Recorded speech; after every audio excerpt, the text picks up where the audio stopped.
It's not fun news to update you on when it comes to the transfer portal on Wednesday, as Chris Ledlum, the Harvard transfer that IU had prioritized, committed to Tennessee. Where does that leave the Hoosiers now, and where do they go next? You are Locked On Hoosiers, your daily podcast on the Indiana Hoosiers. Part of the Locked On Podcast Network, your team every day.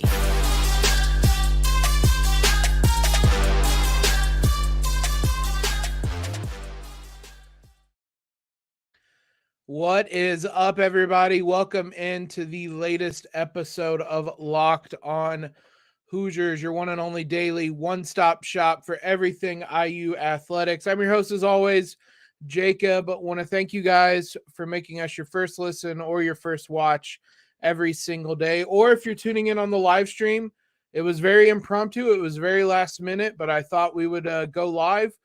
I was already planning to record, and then the Chris Ledlum news happened. So we're getting some live thoughts and reactions from me. I don't have everything planned out like I normally do, but appreciate you guys that are joining us. If you have thoughts on him committing to Tennessee, on what this means for IU, share them in the chat, and I'll bring them up on screen. We'll talk about it, but it is big news for the Hoosiers, who lose out on Chris Ledlum, the forward from Harvard that the Hoosiers have kind of prioritized from very early on in the transfer portal. He was one of the first names linked to Indiana. He went through a pretty thorough kind of recruiting process. The Hoosiers, though, prioritized him, like I said, and it sounded like all the reports, the rumors were that Indiana was in the lead for this guy.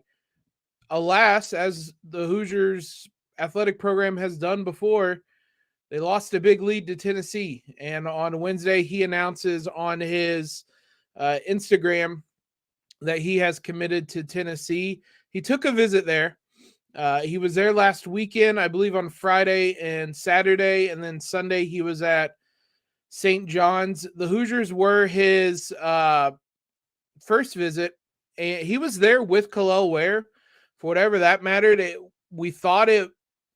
honestly, it felt like at the time that was two future kind of forwards or big men for the Hoosiers that were going to be there. But alas, here we are. Things happen fast in the portal. Things change. For the everydayers that listen, I just spoke on Wednesday's episode about having patience, and things are happening and changing, and just kind of accept you don't know what you don't know. I mean, we thought we knew this one, but we did not know as much as we thought we knew. And Ledlum is now going to Tennessee.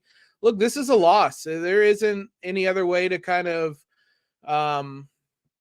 shape this. Like, this one is going to sting a little bit just because of how much IU was prioritizing him, how much they recruited him. I had mentioned earlier on, kind of in his recruiting process, that I thought he was a important recruit to get just to modernize IU's offense. I also said after Indiana got Khalil Ware that, I wasn't expecting them to get him, and he modernized the offense. This was still an impactful player, and he's a big man that can spread out the floor. I know and I see the comment already, we need small, fast guards that can shoot anyway. It didn't have to be an either or. We need forwards that can shoot, and we need guards that can shoot.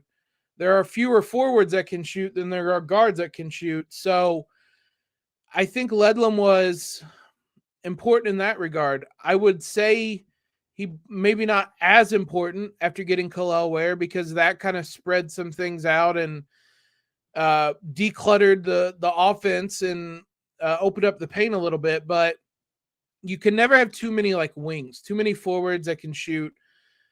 You just can never have too many of those. So this one stings in that regard. He would have been an important piece. I think he probably would have started as the small forward for Indiana. He was listed as a power forward / small forward, depending on where you looked. at 6'6". I think it would have been similar to Miller Kopp last year, where his best position may have been a power forward, but he would have played small forward. I think he would have played more small ball forward too. Perhaps he looked at IU's front court and saw fewer minutes. I don't know that was the case, because right now the Hoosiers only have Ware, Malik Renew, and Caleb Banks in that front court. So maybe it might not have been kind of a decision made strictly on the roster, and there were other factors that played into this. So like I said, this one is a loss for the Hoosiers, and now they have to shift their focus. Who do they shift their focus to? It's a question we'll talk about in a minute, because again, to kind of reemphasize the point that they put a lot into him, they weren't really recruiting other forwards. If you look at the names they've been more seriously linked to, they've reached out to a lot of people. Not a lot of them were small forward / power forwards. I don't know if that speaks to the faith they had in getting Ledlum, or maybe they just didn't see that there were guys out there that they valued in that regard. But at the end of the day, they put a lot of kind of resources into getting or trying to get Ledlum, and now they have to kind of reshift their approach and emphasize someone else, or maybe reach out to other people. That's why you see all these programs reach out to someone, even if it doesn't immediately lead to them recruiting them.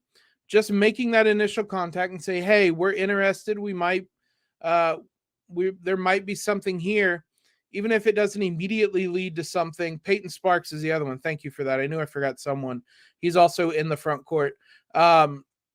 Even if it doesn't immediately lead to something, you've made that connection, and now IU can double back and say, hey, remember when we were interested? Let's talk. And so there might be some of that as well. But again, IU's going to have to kind of readjust and move forward. Who could they go after? How do their priorities change now? We'll discuss all that, figure out kind of what's next in the transfer portal for the Hoosiers. We'll do all that here in just a moment. Leave your comments, your thoughts, as you guys have been doing, and we'll read those here in a moment as well.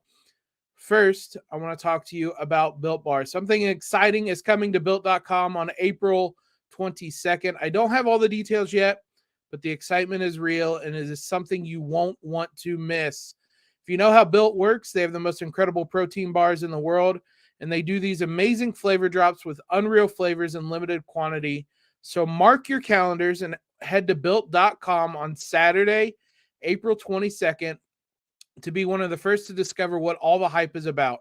Can't wait to see what the new flavor is. Make sure to use promo code LOCKED15. You'll get 15% off your order. Big shout out to you guys for making us your first listen every day. If you're watching on YouTube and you haven't subscribed already, hit that subscribe button. We are very, very close to 1,000 subscribers. You guys killed it on Wednesday's episode. Let's try to get to it by the end of the week. I think we can do it. I was aiming for June at one point. Now we might get it by the end of this week in April. So shout out to all you guys. You guys are amazing. For you everydayers, I promise we're going to talk about Grace Berger. I've teased it like 3 days in a row. I had to scrap the show. I was putting together notes talking about Grace Berger as kind of a season recap, and then the Chris Ledlum news happened, so I had to scrap that show. It's coming. As long as there's no more transfer news on Thursday, we'll talk about it on Friday's show, but be sure you guys are subscribed to it so you don't miss that. The question for IU now is, now what? Where do they turn their focus now? I would say in an overall general sense, their new number one is probably Dalton Connect, who they've been really pushing hard to try to get on campus. He is a small forward, and if that's the position that they viewed Ledlum playing, then that's kind of a like for like change up. They're not the same type of player. Ultimately, they don't play the same type of position, but they would fill that specific need for Indiana. Indiana might just be a little bit smaller this season. They were really big last season. Maybe they shift a little bit and become a little bit of a smaller team. It's not the worst thing in the world. We saw how that works in the postseason anyway. So I would say Dalton Connect is probably their new number one, the guy that they're going to put the most effort in. But until they get him on campus for a visit, I don't know. I mean, that's going to be the big thing, is getting him on campus, and that hasn't happened yet. And we'll see if it does in the coming days, weeks, whatever it may be, how long he's planning on his recruitment going. Cormac Ryan is going to be another name that they can go after a little bit more maybe now. He's been someone the Hoosiers have been linked to. A good shooter who played at Notre Dame last season. IU needs shooting on the perimeter more than about anything else. So I think we'll see more names like him come about. But outside of that, there isn't really any kind of forwards that the Hoosiers have really been going hard after. There's a possibility they could kind of move back in on Jalen DeLoach. He was someone that they had recruited, and then Kalel Ware announced his decision. They backed off on DeLoach a little bit. Maybe if they really want another forward, they kind of re-engage those conversations. DeLoach, though, is much more of a power forward center type than a small forward. So I don't know that I mean, that certainly isn't like for like. So he's not someone that's going to play small forward. That's just really kind of the only other forward that they have been recruiting. Outside of that, you're looking at guys who are smaller, or maybe bigger guards, I should say, and IU plays smaller overall. Matthew Cleveland's a name that's been mentioned that they've reached out to. Andrew Rode. We mentioned some of the other guys, and Ryan Connect. I think you're probably going to see IU reaching out to some new names, because some of the names that they have discussed are not available anymore. Nicholas Timberlake, he committed to Kansas on Wednesday. IU had kind of long been out on him. So when I say have patience with the portal, it meant many things. Among them is that there are still a lot of names out there that I think are available. IU is going to have to expand its search, and there weren't a lot of forwards that they were talking to. Maybe there's guys that they reach out to now that they didn't initially reach out to. Maybe there might be guys that we do or don't know. I mean, Brandon Newman and Purdue, he entered the transfer portal. That's just kind of an obvious name, but it's hard to really pick and choose who they might reach out to. But, I mean, ultimately there's probably new names that they're going to have to get in contact with, because they went after kind of this first batch of transfers, and Ledlum was, like I said, one of the very first names that they discussed. Now that those guys are kind of off the board, maybe they double back and start to focus on some other guys. Maybe they don't. Maybe they feel like, I wouldn't be against the idea that they feel like they have enough in terms of forwards between the guys we mentioned, Banks, Renew, Ware, Sparks. It's not a lot of size, but if IU is focused on playing smaller, then that is maybe that's enough. Maybe they feel that's enough. It's hard to say. I'd be surprised if they don't bring in at least one more forward, and maybe that's Connect. I don't know that he can really play power forward.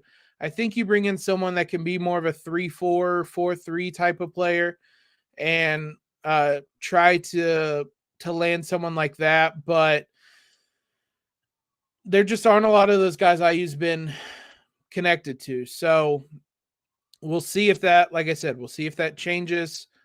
We'll see if there's new names mentioned. If there are, we're going to have it here for you guys. We're here every single day. We'll get you the latest news when IU starts reaching out to new people. It'll come. I mean, IU still has 3 open scholarship spots, and they're going to fill them. So there's names that are going to still be that IU hasn't reached out to that are probably going to eventually commit to Indiana. So it'll come. We'll see. Let's take one more break, and then we'll talk a little bit more about the patience we need to have, as well as an IU football transfer portal update. We'll do all that here in a moment.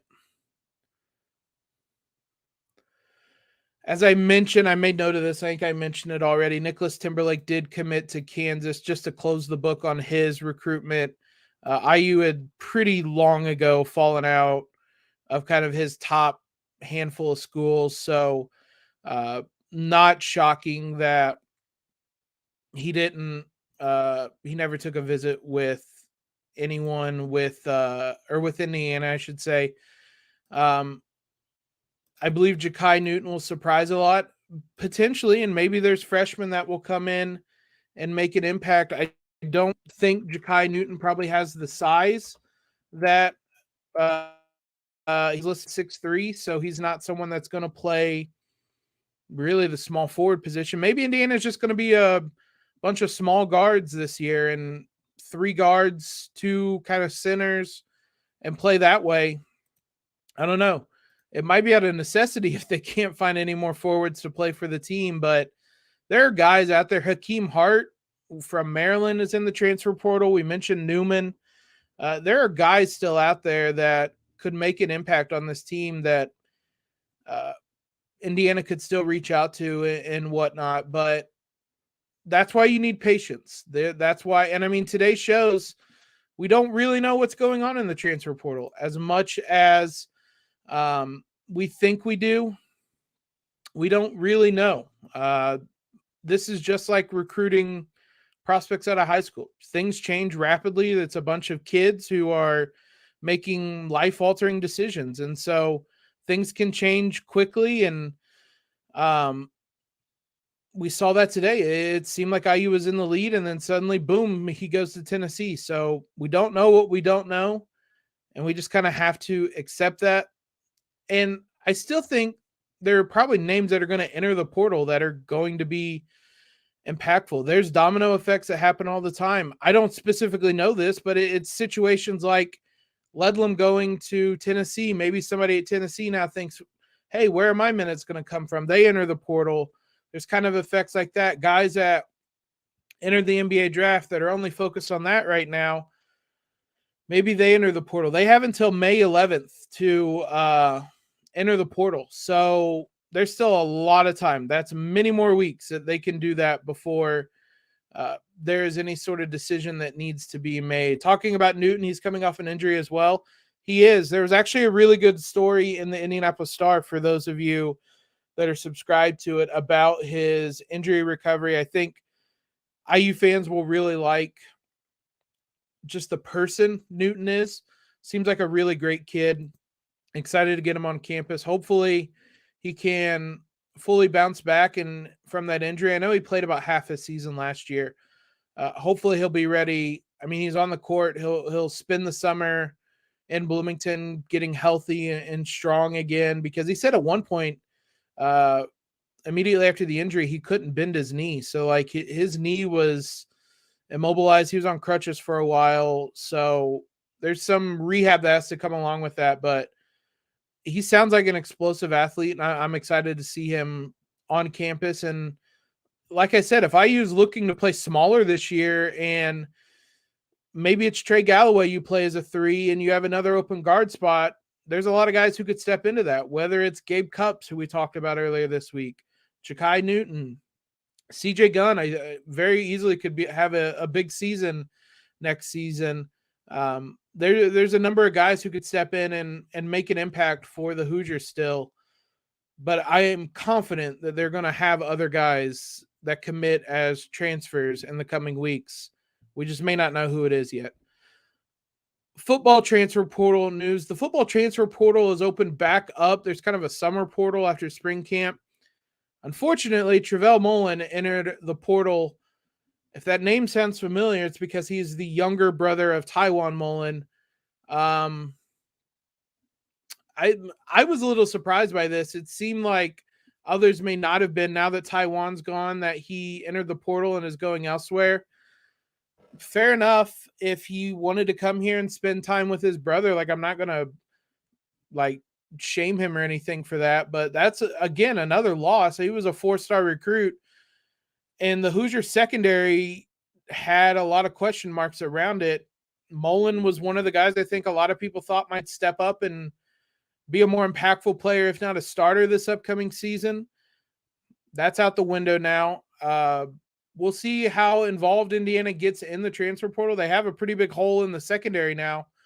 We'll see what guys enter the transfer portal. I'm not going to sit here and pretend that I have followed the football transfer portal all that closely, and I don't think you guys expect me to be honest. I have been far more focused on the basketball transfer portal. We'll just kind of react to the football portal news when it happens, but Indiana's probably going to be involved in bringing somebody in to replace Mullen. Maybe it's somebody in the secondary. Maybe they just look to bring in the best player available. I'm not sure, but it's another one that stings. Another member of that really highly rated recruiting class that is gone. I think that's a byproduct of the really crappy years Indiana had after getting that recruiting class. You can't go 2-10 and expect to just retain everybody, especially in an era of college sports where players are more free than ever to move around. So these are just kind of the lasting effects of that. Puts more pressure on Indiana to really start winning now. We'll talk about football in the future, but I think this is the make or break year for Tom Allen. I've been pretty ardent in saying that we can have a little bit more patience with him, but no more patience. It is make or break time for him. He's really got to put something together this season. Thanks again, guys. If you joined in on the live stream, it was very impromptu out of nowhere. So appreciate all you guys that joined the conversation. Thank you for making us your first listen every single day. Every day is tomorrow, knock on wood, potentially. I don't know. I have a Grace Berger show ready to go whenever the transfer news stops. So we may talk about her season with IU, the legacy she leaves, and what is in store for her, or the program replacing her. We did the same with Trace Jackson Davis earlier this week, if you guys want to give that a listen as well. Follow us on Twitter at LO_Hoosiers so you can see when we do these impromptu live shows. Subscribe to the podcast if you haven't already. Leave a quick rating and review. Helps us out a ton. But most importantly, though, guys, hope everybody has a great Wednesday night / Thursday. And as always, LEO.